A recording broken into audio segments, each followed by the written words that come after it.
Howdy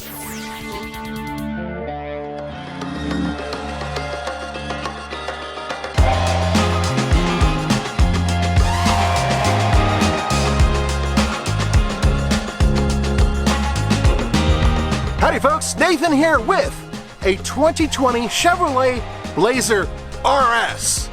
Today we're going to take it around, drive a little bit, talk about its design, some of the cool features inside, including some new features, and we're going to do an impromptu real-world 0 to 60. Most importantly though, we're going to tell you why I don't call it a Blazer, I call it the B-Laser. There's a lot of controversy over the name of this vehicle, Blazer. A lot of you guys wanted the good old late 60s all the way into the early 90s version of a Blazer, or even the S10 version of a Blazer, truck-based vehicles, and this isn't it. What I maintain is that this is actually a really good crossover with an unfortunate name, so I've changed the name. B-Laser. Laser. You like that? Blazer.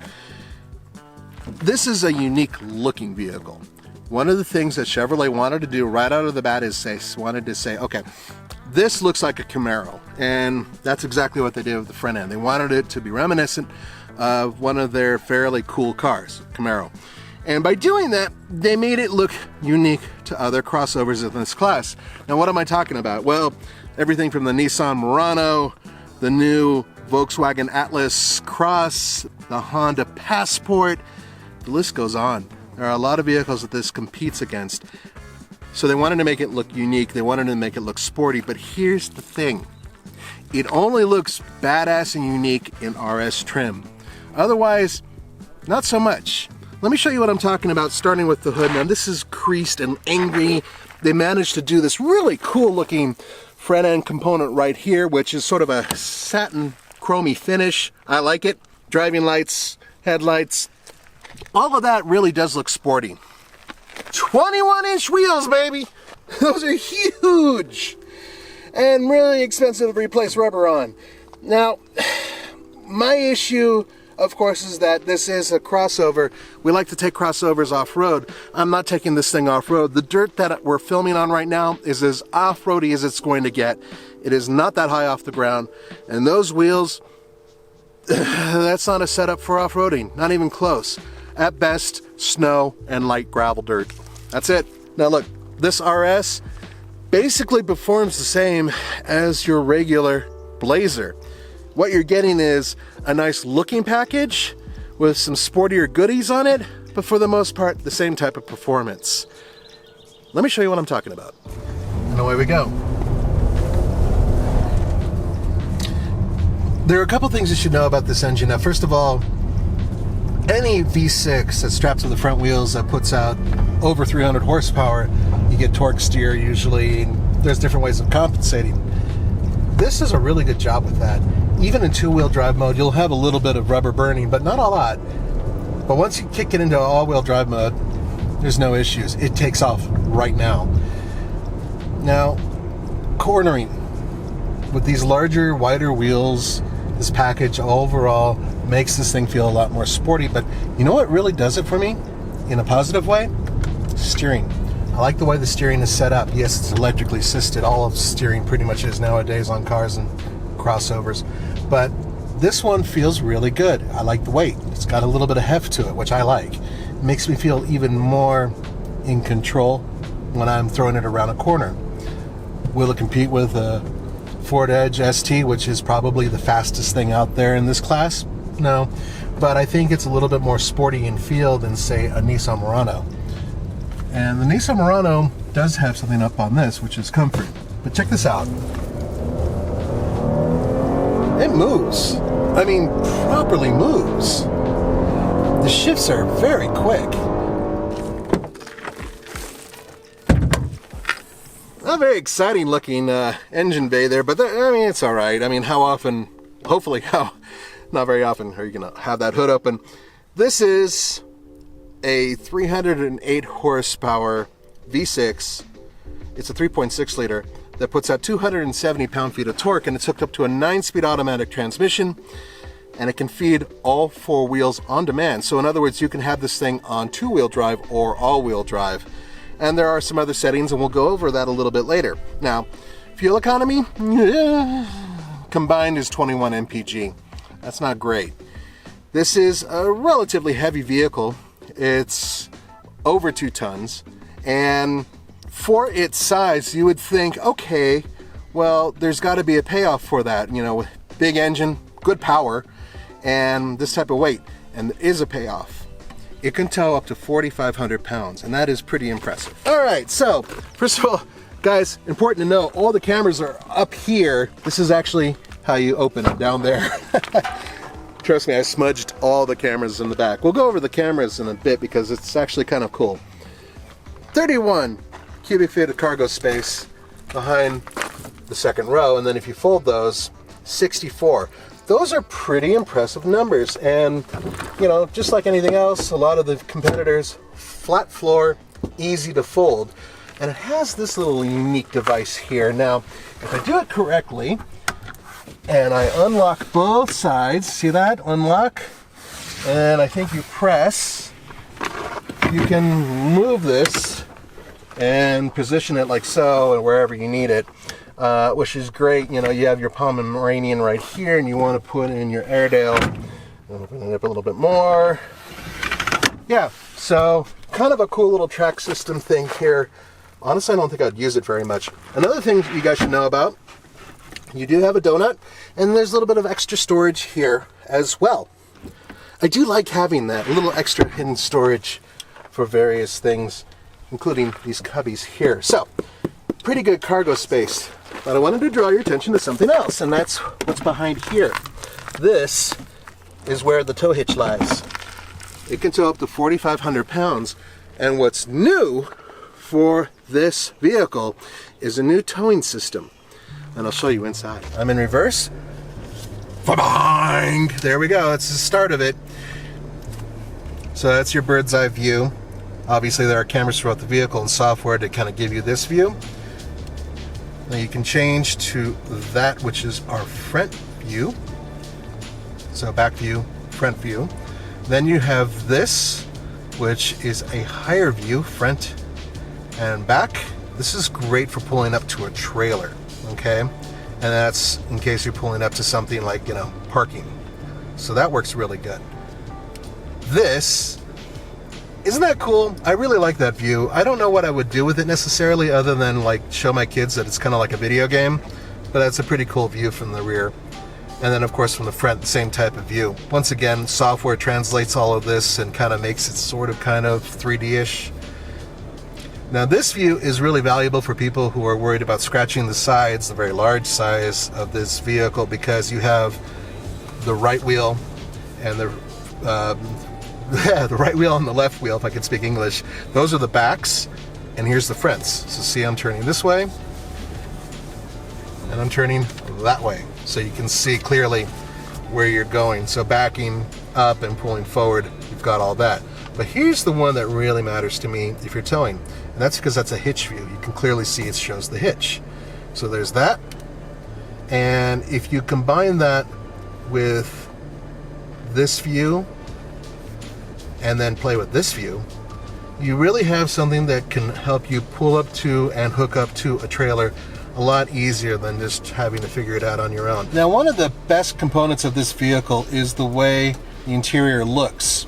Everything from the vents to the raised red stitching, even the steering wheel design. I like it a lot. I think it's a sporty place to be. The seats are very comfortable. They're well laid out. Everything that's inside of this vehicle that has a little bit of red and pizzazz to it is definitely part of the whole RS package. And that includes extra labeling and extra badges. But let's talk about what is here, because there's a couple funny things that are kind of quirky. All right, I wanted to start with the design because there's something here that I really like, and that's the design of these vents, very Camaro-like. But what's really interesting is a lot of people don't get, these are actually rotating in order to control the temperature. And that's on each side. So if you look up here, I'm about to turn it up to 76 and now down to low. And that's by rotating this, which is kind of novel and cool and different. And of course you can open and close these vents. They are directional. They're just kind of cool looking. And what I do like is that they didn't just stop here. They do have rotating round vents over here as well. Once again, I think it's a cool styling thing. I love the fact that they have the matching red color. The overall look is kind of cool. Kind of makes you feel a little bit special. Now, let's go to the switches, which are fairly well laid out. General Motors has been doing a really good job with their switch gear. The overall layout is good. The buttons are a little bit small, especially for fan speed. I would like them a little bit bigger personally, but you can get used to it. And the thing is that being able to reach things from where you're sitting, for the most part, is pretty easy. Once again, everything's a little bit on the smaller side, but that's also for packaging to make everything fit in here. But let's move up to something that is very quirky and unusual. No, I'm not talking about this screen, which is 8-inch. No, I am talking about this baby. Because right next to the traction control button, you have the glove box launcher. Allow me to display and show you. Fire! Boom! Because, no, we don't need a lever here. No. We're doing that, boom, that way. Now here's the thing. It's traction control right there. I don't understand the placement of this. Let's move up to the final component, and that's the screen. As I said, 8-inch. Not really the biggest on the market. I really don't mind the size. I'm not one of those people who really cares as long as it's over a certain size and is clearly, listed. Everything here pretty much works fine. No big deal. So everything I showed you was based on this being on tow mode. Now I'm going to take it out of tow mode, and I'm going to go all the way back to two-wheel drive. Now basically what this is doing is it decouples the all-wheel drive system and makes this just a two-wheel drive vehicle. That's primarily for efficiency. Then you go into this, which becomes all-wheel drive as it's flashing. Obviously it's now an all-wheel drive vehicle all time. And then you have your sports setting. And the sports setting, there it goes. Makes things a little bit snappier, but it doesn't really change much in terms of overall performance. And then you have your off-road mode. Now, this does change around the algorithm in terms of performance going to the wheels and braking in order to make things work better off-road. Once again, this car isn't very high off the ground, and worse, it has a approach angle that just makes it problematic to take off-road without really damaging it, which is why we're not doing it. And the all-wheel drive system is actually fairly aggressive, especially on the street, which I'm about to show you.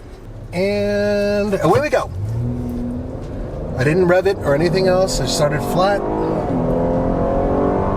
Over a mile above sea level, 2 people in this vehicle.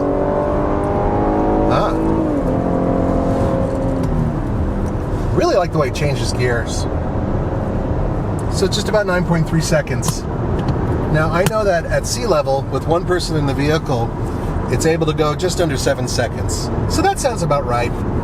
About a 2-second drop off with 2 people in here over a mile above sea level. Other vehicles with turbocharged engines, of course they're going faster. And other vehicles that are running a V6 with, say, CVT, they'll probably go a little bit slower. So it's right there in the mix. Let's talk about the expense of this car because, look, there's a lot of additions that make this car very pricey. And that all has to do with what they've added on. I would say that Chevrolet is definitely taking a page out of the Germans in terms of pricing increases that are difficult to swallow. Let me explain. I want to tell you what the name of this package is because it's pretty impressive. It's called the Enhanced Convenience and Drivers Confidence 2 package. And it's for $3,675. That is an expensive package, but what you get with it is the around view setup, the driver's control setup where you have all the safety features, including pedestrian protection. You get these really cool displays, including this rear view mirror setup, which also has a digital rear view mirror, which I really like, by the way. It gives you, of course, the trailer system, which is impressive to look through. It gives you a lot of stuff like heated, ventilated front seats, heated outboard rear seats, so just 2 sides, not the middle. Yeah, lots of extra stuff, lots of extra money. Okay, for this next one, I'm gonna hit this button, kick it, look at that. Oh, it's gonna go back further. There it goes, all the way back. And this, ladies and gentlemen, is known as the dual skyscrape sunroof. That's right, skyscrape. $1,595. That's a hefty sum, but that is a big, big panoramic sunroof. There it is, fully open. I mean, it's just huge. So I'm impressed with that. Other cars have a big one as well, I know. But you do pay for it, and that's the thing. So these 21-inch massive wheels, that's $1,000 option, that is. And then, of course, this Cajun red paint, $395. Backseat space, well, that's actually a plus. Big time. The good news about not having a third row seat in a vehicle like this is there is acres and acres of space for my legs. I'm 6'1", and I am sitting behind myself with no problems. Lots of leg room. Headroom on the other side of things is not so great. My head is hitting up here. Now I do have a tall torso, so if you have kids they'll probably be fine, but I am definitely bumping, so unless I'm slouching, and I do slouch a lot, so otherwise, yeah, definitely bumping my head. Now I would say that because it has a large sunroof, that's one of the reasons why these other areas have dropped down, but honestly, I don't think that's the case. I think that this headliner is about the same as a regular one, and honestly I don't see it dipping down at all over here. So there is some good news. So let's say you are hitting your head, you can just drop back the seat. I'm not hitting my head no more. Alright guys, I've got the sticker right here, and I'll come right out with it. This vehicle's MSRP, as equipped, $51,360. Now according to this, that means that there's $6,665 worth of options, and destination charge is $1,195. That is a lot of money for a vehicle in this class. Now, it is not the most expensive, it is not the cheapest, but it is on the more expensive side.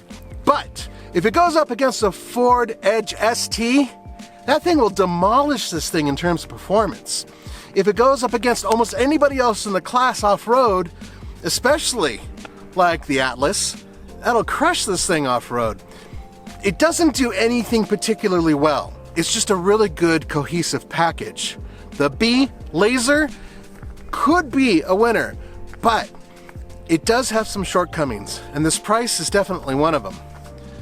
I do like the way it drives though, guys. For the Fast Lane Car, this is Nathan. Don't forget to go to TFLcar.com, the truck, the off-road channel, the Now channel, the Classics channel, all our channels for the latest and the greatest. I'll see you guys later.